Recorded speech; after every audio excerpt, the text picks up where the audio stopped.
Hello friends. चलिए इस video में समझते हैं हम लोग थर्मोडायनेमिक्स के साइन कन्वेंशन और फर्स्ट लॉ ऑफ थर्मोडायनेमिक्स के बारे में। तो ये सारी बातें हैं जो हम लोग करेंगे फिजिक्स पर्सपेक्टिव से करेंगे, जैसा कि आपको पता होगा कि फिजिक्स और केमिस्ट्री में साइन का डिफरेंस होता है। तो फिजिक्स में जो हम लोग लेते हैं कि अगर हम लोग सिस्टम को हीट सप्लाई कर रहे हैं, मतलब सिस्टम में हीट, सिस्टम जो हमारा वो हीट अगर एब्जॉर्ब कर रहा है तो डेल्टा क्यू हम लोग क्या ले देते हैं, पॉजिटिव। और अगर सिस्टम जो है हमारा वो हीट रिजेक्ट कर रहा है, मतलब सिस्टम हीट लॉस कर रहा है, तो वहाँ पे डेल्टा क्यू हम लोग क्या ले लेंगे, निगेटिव। ठीक है।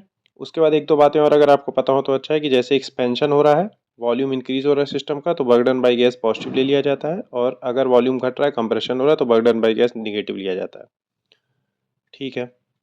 अब बात कर लेते हैं फर्स्ट लॉ ऑफ थर्मोडायनेमिक्स के बारे में। तो फर्स्ट लॉ ऑफ थर्मोडायनेमिक्स के बारे में आपको एक बात पहले से पता होनी चाहिए कि जैसे यहाँ पे दिया भी हुआ है कि basically it is energy conservation law. Energy conservation law पे ही बेस्ड है ये।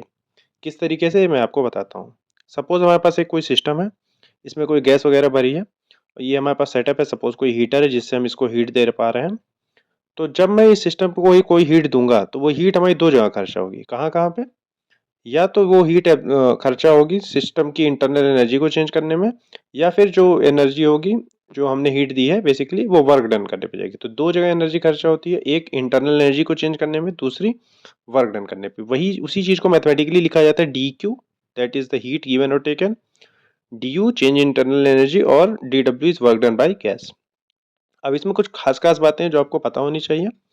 D you is change in internal energy. Internal energy के बारे में आपको एक बात पता होनी चाहिए कि ये कैसा फंक्शन है, स्टेट फंक्शन है। स्टेट फंक्शन मतलब एक ऐसा फंक्शन जो कि सिस्टम के सिर्फ इनिशियल कंडीशन और फाइनल कंडीशन पे डिपेंड करता है, ना कि वो पाथ पे। मान लीजिए सिस्टम हमारा P1 V1 T1 से P2 V2 T2 पे चला गया, तो किस प्रोसेस से गया उस पर डिपेंड नहीं करेगा, सिर्फ इनिशियल स्टेट और फाइनल स्टेट पे डिपेंड करेगा। कौन? State function. और एक और खास बात है कि अगर आइडियल गैस है, ध्यान से बात को सुनिएगा, for ideal gas internal energy only depends on temperature difference. वहीं वर्क डन बाई गैस और हीट जो है हमारा पाथ फंक्शन है, मतलब कि ये प्रोसेस पे डिपेंड करता है। हम लोग को पता है law of equipartition of energy से हम इसको डी यू को n c v d t लिख सकते हैं, इरिस्पेक्टिव ऑफ द प्रोसेस। हर एक प्रोसेस के लिए इतना ही होगा। और सी वी को एफ आर बाई टू लिख सकते हैं, where f is degree of freedom of the gas. तो फर्स्ट लॉ ऑफ थर्मोडायनेमिक्स के बारे में आपको इतनी बातें पता होनी चाहिए। इट इज तो ये बातें मैंने बताई थी कि एनर्जी कंजर्वेशन लॉ पे बेस्ड था, और इसको इस तरीके से लिख सकते हैं। साथ में मैंने आपको साइन कन्वेंशन भी बता दिया। So that's all for this video guys. Thank you.